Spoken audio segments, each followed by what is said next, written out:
Well, g'day folks, and welcome to week number 28 on our Chronological Bible-in-a-Year reading challenge. Stepping back and watching the big story of the Bible unfold before our very eyes. A really important week coming up this week in the narrative as we see the northern kingdom of Israel destroyed by foreign forces, and then accompanied by that the words of the prophets Amos, Isaiah and Micah, who describe this as a day of the Lord. God himself behind the scenes orchestrating Israel's demise. Very important to watch the narrative and the prophets work hand in hand together this week. I'm sure you're going to enjoy it, but until then, sit back, relax and enjoy today's tutorial.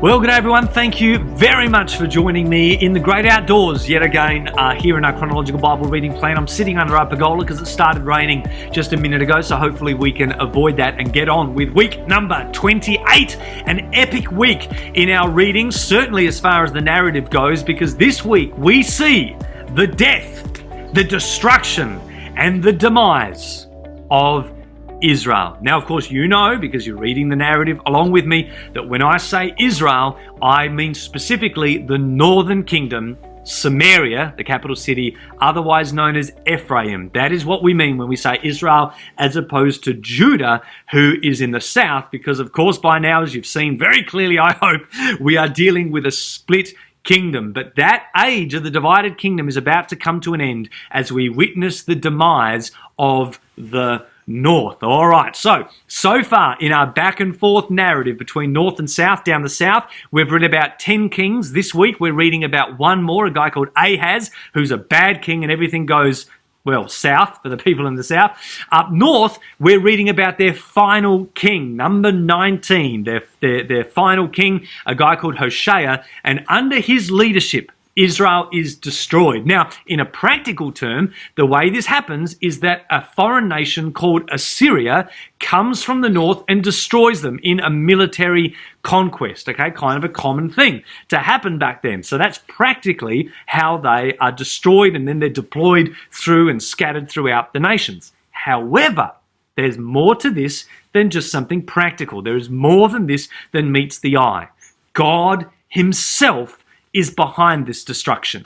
And that is what both the narrative and especially the prophets make very, very clear. God's people are not just defeated by an enemy because they were too weak. No, God's people are defeated by an enemy because God himself is behind it. Israel, the northern kingdom, because of their consistent idolatry and disobedience and breaking God's covenant, God himself says, I myself am going to punish you. I myself am going to reject you.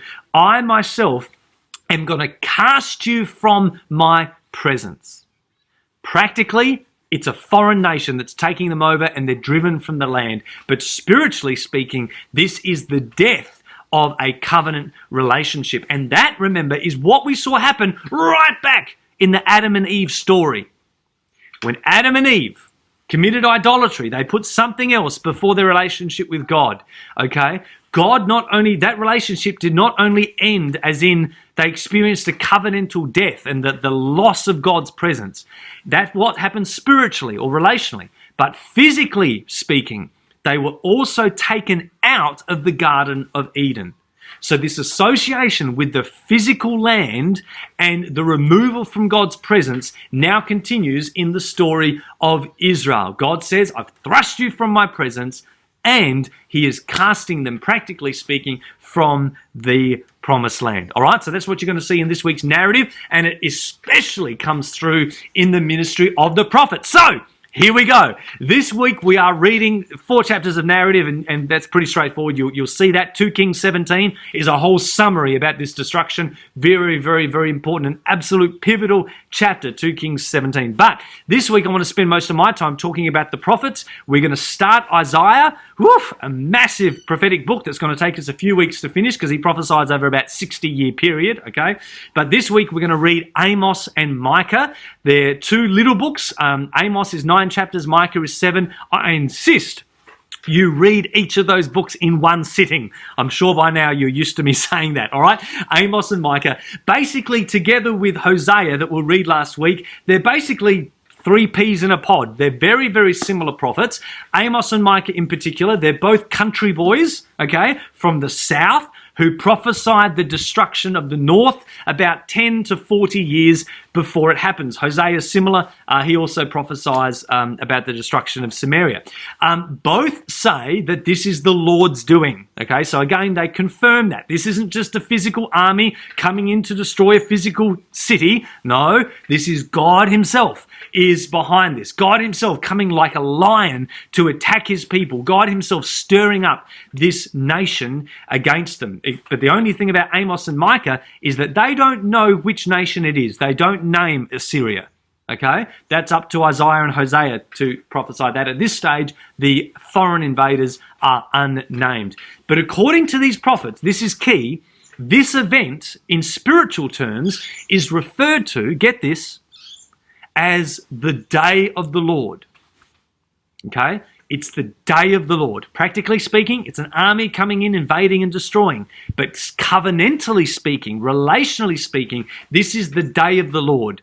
It's a day of darkness where all the lights are out. It's basically lights out on Israel, okay? It's a day where mountains shake and valleys burn up. It is a cataclysmic day with covenantal language. And so as you read the prophets this week, you're going to be reminded of what we saw way back with David when we read the narrative in Samuel and then the Psalms. Remember, the narrative was very matter of fact. This is what happened. But the Psalms were dramatic. They were emotional. They were exaggerated language. Well, that's what we see here in the prophets. Kings and Chronicles, very matter of fact. But the prophets are exaggerating. They're speaking in hyperbole. They're calling Israel, you're just like Egypt. You're just like Sodom and Gomorrah, okay? And the reason they're doing that is because prophets speak in poetry. And so they're very dramatic in their covenantal description of what is taking place. But the other thing that both of the prophets have in common is that they both have hints of hope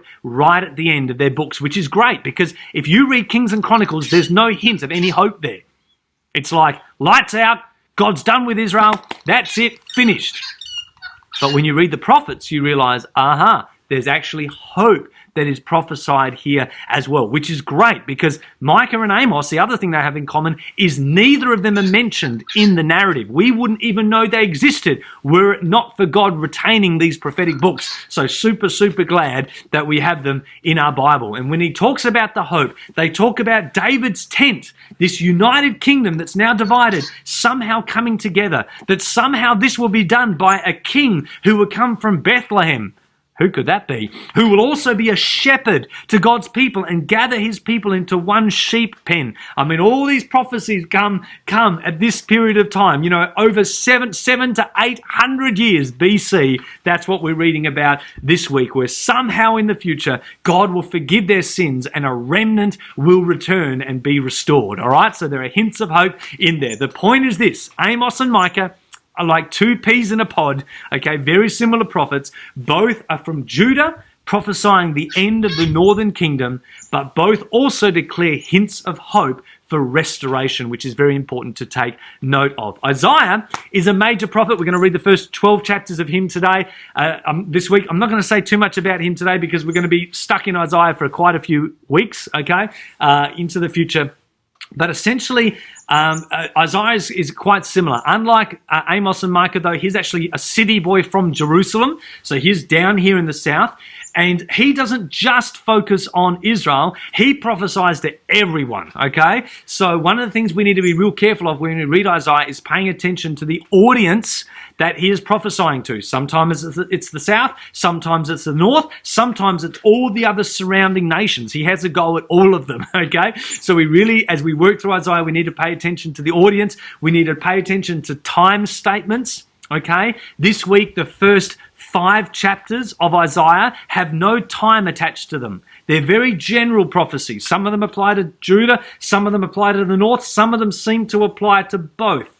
Okay? The first 5 chapters are just boom, a bunch of prophecies put together, and then suddenly the narrative or the time statements begin. So Isaiah's not presented all that chronologically. It's not really a history book. It's a history book with a whole bunch of prophetic poetry mixed in, which makes it, quite complex and whatever. But anyway, again, pay attention to the language in Isaiah. You're going to read a lot of stuff that's going to remind you of the New Testament, a heap of stuff that's going to remind you of the New Testament. And you're also going to read language that's going to remind you of Moses. Because when Moses pronounced the curse of the law, okay, the prophets come and they repeat a lot of that language, all right? Anyway, we're going to look at Isaiah in the next few weeks. The point is this for this week. Here's the point, Chad. In the law, God said whenever a major judgment is to take place in your courts, make sure you have the testimony of 2 or 3 witnesses. Remember that? Well, thankfully, God practices what he preaches. Before he executes a major judgment on the northern kingdom, he makes sure that there are 3 or 4 witnesses, if you look at Hosea next week, who are all prophesying the same thing, calling Israel out on their sin against the law of Moses. When it comes to reading the narrative this week is very straightforward. Israel is destroyed by Assyria. That's it. But when it comes to reading the prophets, we understand that behind what happens physically, there is a deep covenantal reality, full of covenantal language, and amidst all the covenantal judgment are hints of hope for the future. And fortunately for you and I, who've read the end of the book, we know that those hints of hope have everything to do with Jesus. So again, look for Jesus in the readings this week. I'm sure, like me, you'll find, I may not say dozens, but many examples of where Jesus fits in to the hints of hope for the disaster that is happening up north. All right, enjoy, guys. Remember, read those prophets, Amos and Micah, in one sitting, and all the best with Isaiah. And I'll catch you next week. Bye. That's it for today's lesson. I really hope you enjoy your readings this week. Remember, allow yourself time to read as much as you can in one sitting. Don't get lost in the detail. Just keep going and watch the Bible's big story unfold before you. Remember also to hit me up on our social media channels or website, and I'll see you next time.